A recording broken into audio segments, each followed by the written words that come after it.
This is Linda West with Living Live, and today I really am honored and privileged to share with you a gentleman by the name of Tucker Bearden.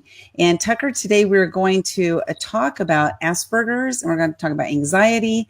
So if you know anybody who has Asperger's, anxiety, or anything like that that prevents them maybe from doing the things they want to do or from succeeding, please share this out, because we want to make sure we get this information out to as many people as possible. And Tucker's going to talk about why he is an authority to be able to talk about this, and then share with you some tips and tricks that you can do to help you out. Now, Tucker is a keynote speaker. Let's see, hold on here. Okay, Tucker is a keynote speaker, theoretical physicist, and an Asperger's advocate. He says, be the blessing for others and you will live within blessings. So true, so true. Now, after enduring homelessness, addiction, multiple failed suicide attempts, and a long walk through the darkness, Tucker found his purpose in serving others by sharing the knowledge he's been blessed with. Welcome, Tucker, to the show. I'm so excited to have you here and to share you and your knowledge, your wisdom with everybody, because, sometimes you guys, when Tucker speaks, you want to listen up, okay? So before we get started, I want to share with you that if you are watching this on the replay, please type replay in the comments below.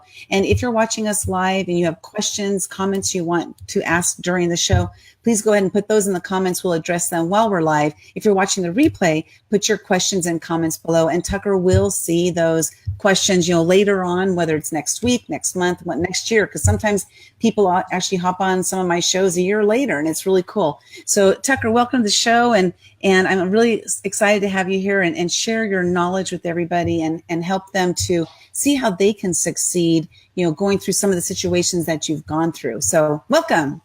Well, thank you very much. It's an honor to be here. I know that you were an amazing guest on my show, and we had a lot of fun there. We'll have a lot of Thank fun you. today. It's gonna be a good time.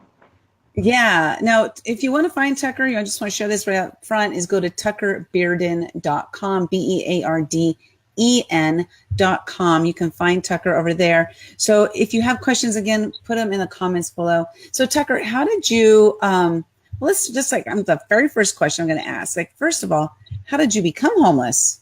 And then how did you come out of homelessness? Well, I had when I was younger, like I said, one of the things that part of my story is I was fired from over 20 different jobs. Just like no matter, it's when I go and I will try to work a 9 to 5, it never ends up well. Whether I have a panic attack or I just get overwhelmed by being around other people, then not being allowed to redesign anything.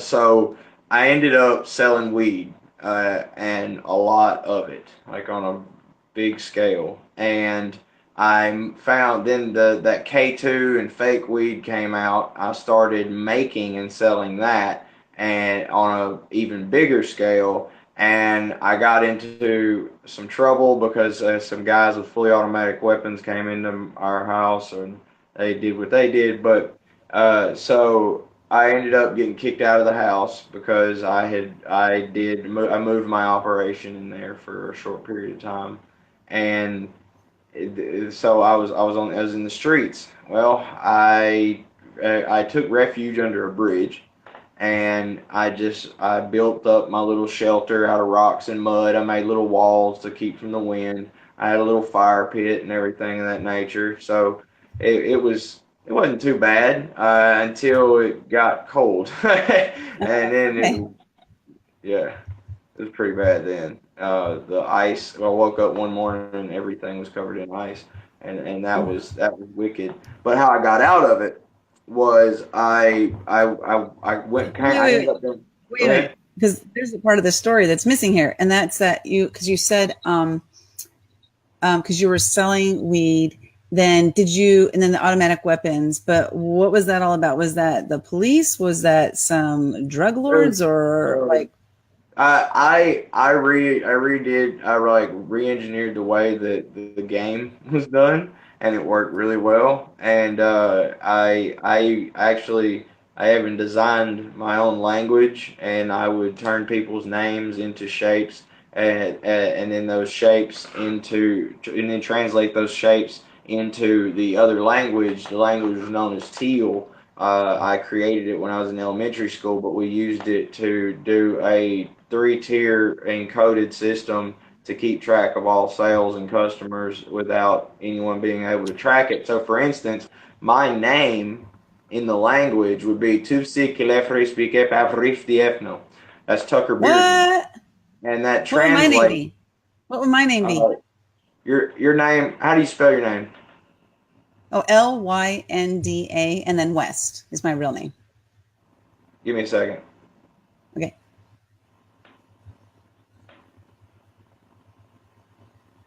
Lim, lim,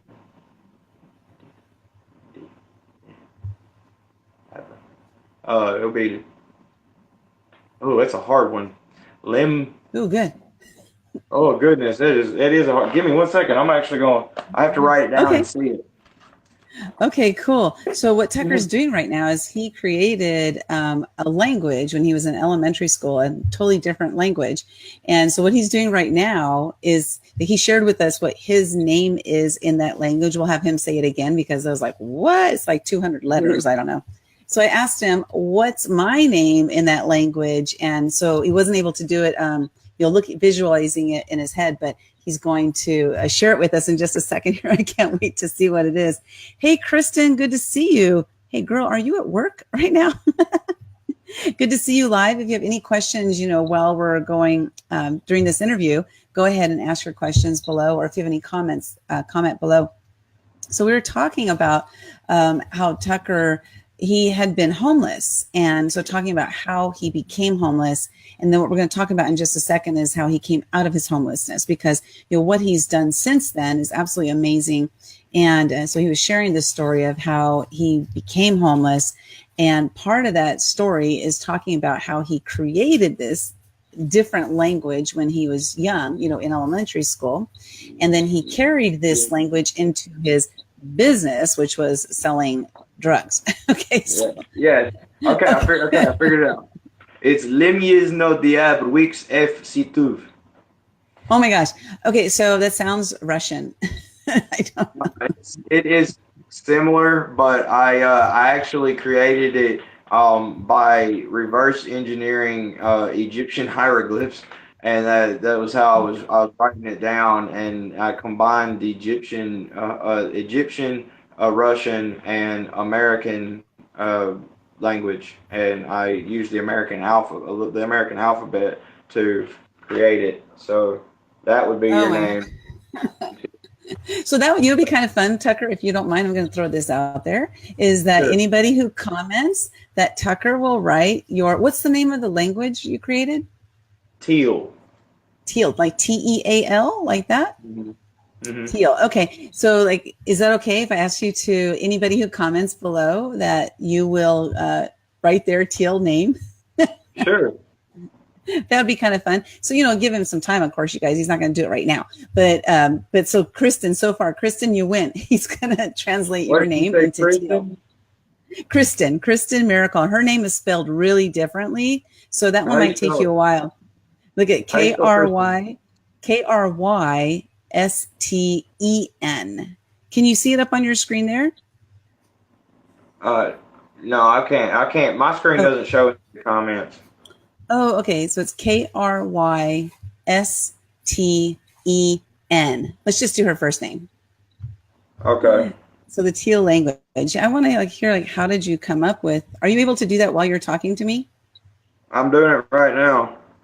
Okay. So how did you come up with Teal? Does it stand for? Is it an acronym, or how did you come It up with does that? stand for something, and I don't remember what it stands for. I created the language when I was in elementary school. I don't remember Okay. exactly what it stood for exactly. It was Tucker's everyday something. Something language or something? Yeah. Tucker's Tucker's evolved.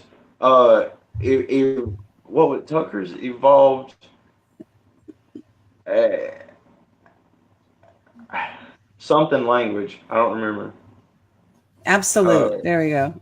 Tucker's it was Hill. something. I don't remember. Uh, Yeah, Kristen, you win all the wait, time, girl. No. It was her name, Kristen, would be Kilris Kilris Yesitu.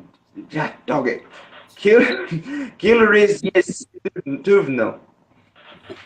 There you go, Kristen. That's your name. I'm going to start calling you that. Kilris Yesituvno. And mine Tucker Bearden would be Tusid Kelefris Big Afrif Diefno. So by using the language, it made it easy for you to communicate with your people, and then difficult for anybody else to communicate with you guys. Was that Impossible. impossible? Yeah, that's true. That's true. Using hieroglyphs and all that stuff. Okay, so let's. Okay, now you were there under the bridge. It was really cold, and then what happened after that? I ended up going to another town, and I stayed there for a little while, and I eventually got to Hot Springs, Arkansas, and when I got here, I found a job working with thoroughbred racehorses. Well, it was 7 days a week, 365 days a year, and Wow. yeah, no days off. I think it was for like 3 years straight. I didn't get a single day off. Something like that. But anyway, I was traveling with the horses, so I ended up traveling to Louisville, Kentucky. And whenever I got there, like I was living in a 10 by 10 concrete room. I was like by myself, working every single day. I was basically going stir crazy, and I was looking for free movies on YouTube, and I came across TED Talks, and my life changed forever. Like I saw Ty Lopez's talk, and I saw Simon Sinek start with why, and my world completely shifted. I knew So in that how? moment that I was supposed to do. So did you? So as far as like the start with why Simon Sinek's video, how did you discover what your why was, and how long did it take you? Because like mine took literally 2 weeks. Like I sat and that's all I did for 2 weeks was discover that. So what was the process for you, and what is your why, and how long did it take for you to discover it? Well, my why is this: is I have a motto. Part of it is what you said earlier: be the blessing for others, and you'll live within blessings. But my main motto is this: is that if you can be the spark that lights the way through the darkness for even a single person, your entire life will have been worthwhile. And I work to do that every single day, and to impact at least one person in a way that they'll never forget for the rest of their life. And now how I came to that was I was watching these videos, and Simon Sinek's video was start with why, and he was explaining how if people in the world or business, regardless of what the situation is, if you start with the reason why you do something, then you're more apt to succeed and attract more people that would be willing to work with you. So I was like, okay, well, this whole starting a business thing seems hard, but I might as well try it, do something. And but I wanted to Mm-hmm. be a public speaker, and I had this horrible anxiety. So I was like, well, you got to learn to overcome that, because my anxiety was so bad. I had panic attacks just going to Walmart because there's so many people. Like when I was Mm-hmm. in open spaces in the middle of the mall, like they've got the long walkways, I would walk real close to the wall and sit there and be shaking and sweating because it just was an overwhelming sensation. And I've had 2 heart attacks. I'm 25 years old, Wow. so it's due to anxiety. And so what I did was I was like, man, there's got to be a way to overcome this. And it came to me in a flash: pizza. Pizza was the answer to all my problems. Uh, Okay. So I had a bicycle and a bungee cord. I was making $179 a month. I mean a week. Sorry, $179 a week, I believe, because I was walking horses at the time. I hadn't become a groom yet, and I took $50 out of every paycheck, and I bought six $5 hot and ready pizzas every single day, and I Okay. would strap them to my bicycle, and I would go around town to the homeless people, and I would give them a pizza, and then I'd sit down beside them and I'd say, "Tell me your story, brother. Share some wisdom with me." And Mm. that through doing that, I was able to learn to communicate with people. by not having to, I wasn't the focus wasn't on me. So I was able to see, fear and anxiety are not, they don't actually exist. Right. They're false red flags that your brain throws whenever your conscious mind is creating some kind of false reality, because your subconscious mind cannot tell the difference between what you make up in your head and what actually happens. So that's why people get anxious. That's where anxiety comes from. Is it's a false fear. And now, so when I would sit down with these people, and a majority of them ended up being veterans, which was really sad. But I'd sit down with them, I'd give them a pizza, and I'd just sit there and listen to their story. And I heard some of the most profound things that that I've ever come across in my life. Just sit there and listening to these people's story, and I I started writing down certain things that they were saying, and just really trying to do more than hear them, but listen to the real message behind the words, what they're really meaning, what's the real gems, the real jewels that you get. And I realized that every person, it is true that every person is a book worth reading if you're only willing to turn the pages and look past the cover. It's it was it was a turning point in my life. I That's awesome. realized. Well, let me Go ask you ahead. about that because you had anxiety, right? Going into a mall, going into places that had a lot of people. So when you Mhm. would go into the homeless areas, did you not have any anxiety? And if not, do you I think it did. was you did still have it? So what made you decide then to do what you did? Because at that point, you hadn't overcome your anxieties yet. But what did you do? Well, What that's was it what. that made you decide to go into the homeless encampments and do the pizza thing? Well, it was basically just I noticed that everywhere I went on my bicycle there were homeless people. So they were plentiful. There was no shortage, and I didn't.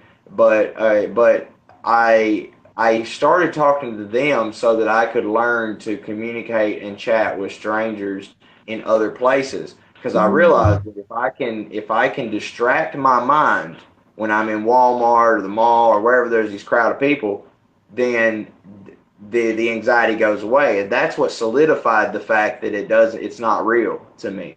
Because I realized, I mean, look, if I can distract my mind and it's not focusing on these false fears that are not even logical, then it can't be real. It can't be a disease. It's a conscious action. Even though people mm, say, well, no, I don't consciously do it. You actually do. You just don't realize it. And what now? So talking to these people, I realized I was learning how to communicate. Because to me, for people that don't know what Asperger's is a neurological abnormality that hinders your natural abilities to communicate with others, understand social cues, and emotional responses, things of that nature. Like, I don't know when I'm making people angry until they snap on me, and I don't know if you're laughing at me or with me, things of that nature. If you've ever mm, seen The Big Bang Theory, Sheldon has Asperger's, so right. that tells you anything. But so to me, communicating with others was equivalent to me taking you, dropping you in a country you've never been in, and tell it without any way of communication with the other person, no translator to help you out, and me saying, "Okay, go now, talk to those people, understand them, communicate with." That's what it's like to me whenever I'm trying to figure out people.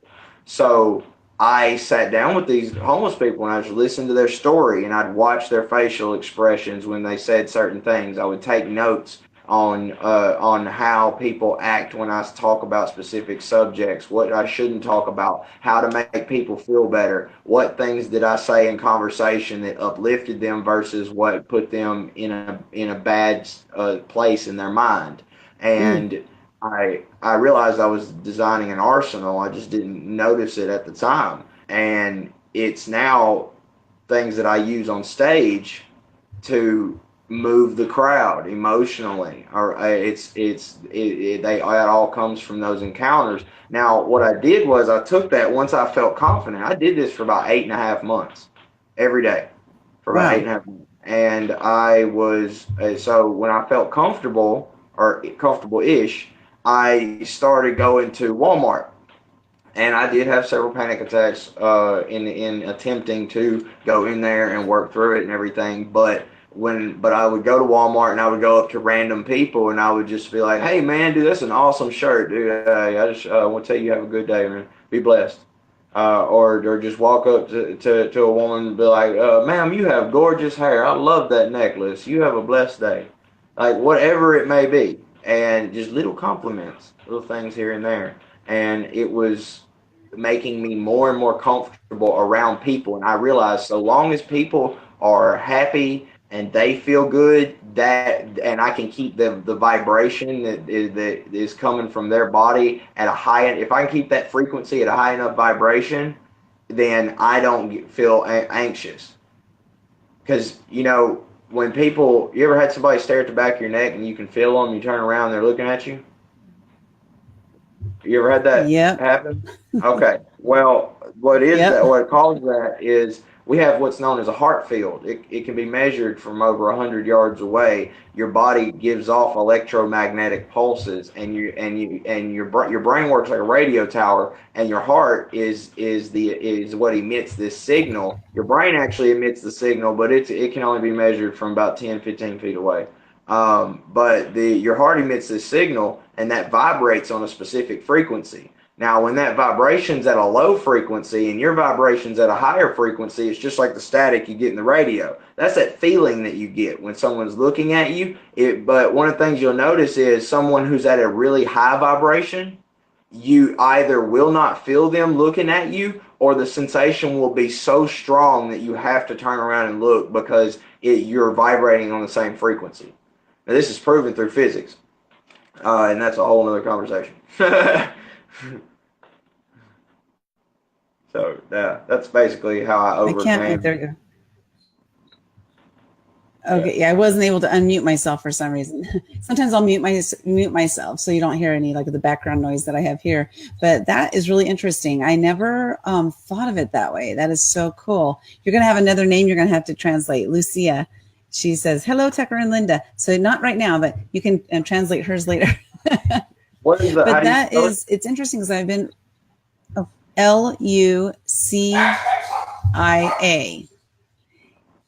And that is interesting. So LUC. What's interesting about that is I've more recently been understanding about different frequencies and people actually vibrating at different frequencies, not realizing that that's what it is. Like for example, when I was in school, junior high and high school, I played in the band, in the marching band. And so we went on marching band trips and we marched in parades and we had competitions. So when we're at the competition, the award ceremony, everybody's excitement is such highly elevated, right? Because we're all excited because we might win at something. And so everybody's elevating at that higher frequency. Same with like if you go to a rock concert, same kind of thing, right? People are elevating at a higher frequency because they're in that excitement mode. So if you can put yourself into places where you're more in that excitement time, then it's interesting because you'll connect with people who are there as well. I guess is like Absolutely. kind of what I'm saying. But yeah, and I recognize that I've attended, some personal development events that I've attended where I walk out of there and my body is literally like a buzz. It's just everything's buzzing from my brain all the way down to my toes. And I can just feel that magnetic energy going throughout my body because I'm experiencing this just different level of frequency, I guess is what it is. It's a frequency. It's a combination of high vibration and dopamine. The brain releases massive amounts of dopamine whenever you're vibrating at a high frequency, which is equivalent to doing cocaine or any other drug. You're drinking alcohol, so on and so forth. And it can actually even be more powerful than that in those kind of situations where you have a group of people vibrating on the same frequency.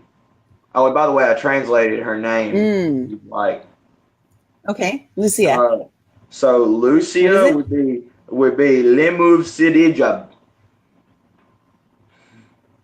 Oh, that's a short name. Yeah, That's a short one. Lemov Sidijab. It would be her name. You have to put that in the comments so they can see how to say their own names. So Kristen It's came up hard to with say. Tucker's evolved amazing language. Is that what teal stand for? It might be. I We don't weren't sure on remember. that one. That Yeah. might have been it, actually. Uh, or it might have been alien language. Tucker's evolved alien language. I think Okay. that was it. There you go. Yeah, That fits but better, it seems. it was. I Yeah, so created it when I was in the fourth or fifth grade. I don't remember. Something like that. that's so awesome. So what are you doing now? So now you're out there, you're speaking, you're motivating people, you have your own show you started called oh my gosh, Stay uh, humble hard. Live with the, yes. Oh my gosh. I totally drew a blank. Sorry about that. my Stay humble, logo is hustle actually hard. tattooed on my arm. Oh, wow. Awesome. Yeah. It's also on the screen. You can't see it, but it's up on the screen above your head too. Oh, I have it on the cool. screen there. It's been up there the whole time. Yeah. Oh, So, that's so what awesome. do you see? Where do you see that going, or what do you see for your future? Oh, it's huge. I just became recently. I became a VIP ambassador for Manny Lopez, and I will be speaking at Cervex. I plan on Awesome. traveling the world and speaking. I want to create. I'm going to be. I'm working on my own event that I will be hosting along with several other people, and I'm working on a book that will be released soon. I'll be actually be giving my book away for free, and that'll be The Guru Within. That's a heck of a story that everybody's gonna want to get a copy of. It's a lot of fun. It's all based on true events, and it will unlock a version of you that you didn't even know was possible. It's a heck of a journey. But yes, Cool. I'm going right now is like I help people. What I'm currently doing is with my show, I get paid by my sponsors. On top of that, I help people get apps built for their business. If someone has a business, they need more leads. If they are just trying to get their name out there, if they're trying to get contacts within their industry, I partnered with Manny Lopez, and I get people apps built at insane discounts, and get them Hmm. to work with Manny as well, like one-on-one mentoring, and it's really cool. But besides that, I just inspire people every day. I do Tucker's morning motivation every day at 9 a.m. Monday through Friday. I'm thinking about starting doing that on Saturday and Sunday too. But And I that's do. Central Time, right? Yeah, Yes, Central ma'am. Time. Yes, ma'am. Central Central Time. Standard. And Stay Humble, Hustle Hard Live. It's a show where I interview men and women building this country one business at a time, so we can dig down deep and find the why behind the message, or the why behind the business. Because I don't really care what you're selling. I want to know why you're selling it. I want to know why it is that you do what Right, you do, right, and that's what. right. And that's awesome. So why don't you, we have like a couple minutes left. Why don't you give us some parting thoughts on, like, if you're a person who is experiencing anxiety, or if you've, been diagnosed with, having Asperger's, like maybe a couple tips that they can do to maybe help them overcome that so that they can experience the success that they want to experience in life. I would say burn your ships. uh, burn Partnerships.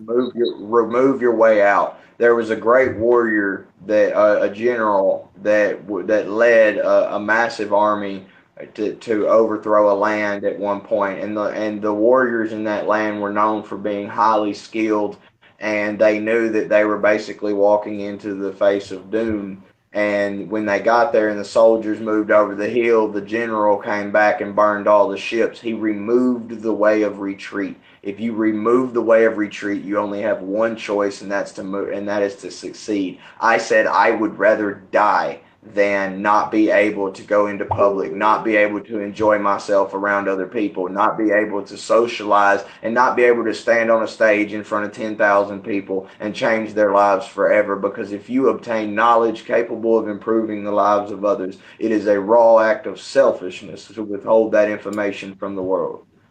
So if you want to overcome anxiety, the answer is burn your ships and go balls to the wall. You can change little bitty things every day. It doesn't have to be a massive change overnight. You could just practice, walk up to one random person every day and just say, "Hi, how are you?" And if they walk away, they walk away. If they start up a conversation, then you have practice. But do it, and then it'll get easier and easier and easier. And work on complimenting people. Keep the conversation on the other person, because when it's on you, that's where the nervousness comes from. They're talking about you. But when you're talking about them, the focus is on them. And just take easy little steps like that, and then they will build up. And look, because you got to remember, it's just like an eagle's nest. If you look up into an eagle's nest, you realize that the most beautiful things in this world are made up of broken pieces that are brought together to do something great. And that's what we are. We're a compilation of broken pieces. And it's okay to feel that and understand that. But it is not okay to give in and say, I'm just not going to experience life, and I'm going to suffer for the rest of my life and make excuses and blame my mental abnormality or neurological abnormality, and just rot away somewhere and become stagnant. It's not okay. It's not acceptable. You have information capable of improving the lives of others. You have a message that the world needs to hear. And if you can't hold that from the world, that's selfish. You can change lives. You can save Totally lives. agree. Like, for real. It's, as inspirational speakers, like, it's not arrogant to say that we're superheroes. We save people's lives. When you share a message that someone needed to hear that day. I've had, you don't understand how many people have called Mm-hmm. me and said, I was on the verge of suicide, and I heard what you said, and it just gave me hope and made me realize that everything's going to be okay. You can do that for people, and there's no greater service in this world than service to others. And I'll just leave them with this. That is so true. I'll leave them with a final statement, and that is it. Okay. If you can be the spark that lights the way through the darkness for even one person a day, your entire life will be worthwhile. How about that? Definitely. You guys heard it right here. So thank you, Tucker. We're out of time, but I want to thank you so much for being here, sharing your knowledge, your wisdom, and your story. I didn't know that some of those other parts of your story. So thank you so much for sharing that. I'm sure I'll continue to follow you and see you, speaking on Serve X. That's awesome. Congratulations, and all the stuff that you're doing. And, changing people's lives, just like you said. When we get out there and we share our story, we share our voice, there's one person out there that needs to hear it. You not sharing it, you are being very selfish. So it's time to get out there, share your story, because you're the story that somebody else needs to hear. So I'm here with Tucker Bearden, and go to tuckerbearden.com. It's on the screen. Go check him out if you want to have him speak at one of your events. If you want to have help with building apps and doing anything else that he mentioned, please go to tuckerbearden.com, reach out to him. And you guys have an amazing day, and we will see you next time. Thank you. Bye. Bye-bye now.